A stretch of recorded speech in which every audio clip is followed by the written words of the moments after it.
Bonjour à tous et bienvenue sur ma chaîne. Je vais vous raconter la première séance de jazz car malheureusement je ne l'avais pas filmée. Voilà. Jazz m'avait été présenté comme un cheval débourré mais difficile. Donc je le fais attraper dans le paddock car il ne voulait pas que je l'approche. Je le selle, tout se passe bien, impeccable, il est gentil. Je le descends dans le rond et je décide de monter directement dessus. Là, évidemment, j'ai fait une grave erreur. Je fais 1, 2, 3 tours au pas, à chaque main, tout va bien. Je décide de demander à Jazz d'aller au trot. Je fais un appel de langue et serre légèrement mes jambes. À ce moment-là, le cheval se plante sur les antérieurs, me dégage 2 énormes coups de cul et évidemment, je décolle et je tombe. En réalité, Jazz n'était pas débourré. En fait, le cheval avait été désensibilisé avec la selle dans un rond par différents cavaliers, mais le travail n'avait jamais été au bout. Soit il y avait eu chute ou abandon, ou carrément abandon. Donc en fait, le cheval avait toujours, jusqu'à maintenant, gagné tout simplement et gardé sa liberté. Je me relève donc, je récupère le cheval qui n'avait pas bougé, je passe les rênes derrière les étriers et commence une séance de mise en avant au sol en me servant de ma cravache sur mes chaps, en la faisant claquer, et je le fais trotter, galoper, changer de main, arrêter, repartir.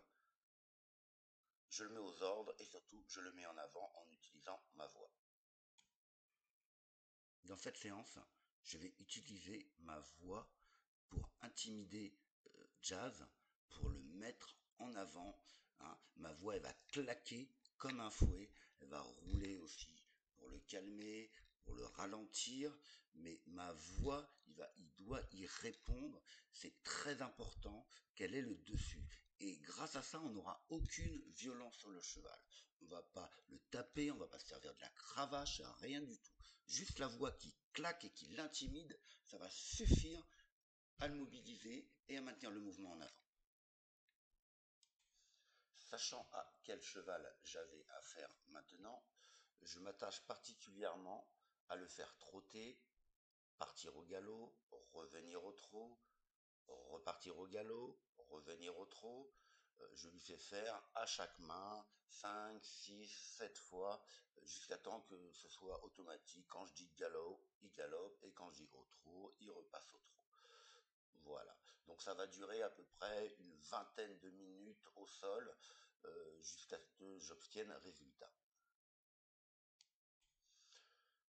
À partir de là, quand je pense que le cheval est au point, je l'arrête, je vais vers lui, vers son épaule, je l'attrape, je le ramène au milieu, je récupère mes étriers, je ressemble et je remonte dessus.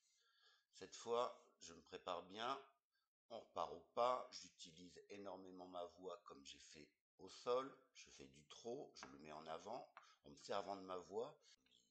Il ne faut pas qu'il s'arrête, il faut qu'il avance, le but c'est ça, c'est qu'il aille en avant. Donc je fais mon pas, mon trot, mon galop à chaque main, en insistant bien, à droite, à gauche, on galope, on trotte, on galope. Et au bout de 15 minutes, je décide de reprendre le pas, de marcher. La séance est finie. Le cheval a fait les 3 allures avec un cavalier sur le dos. Prochaine séance, dans 2 jours. En conclusion de cette première séance, on pourra dire que la solution avec les jeunes chevaux, c'est toujours en premier lieu la mise en avant. Il faut que vos chevaux acceptent de marcher, trotter et galoper avec vous sur le dos.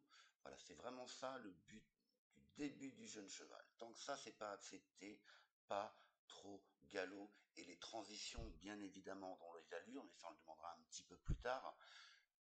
Il faut rester dans le rond en sécurité. Voilà, et bien écoutez, je vous dis à très bientôt pour les aventures de jazz.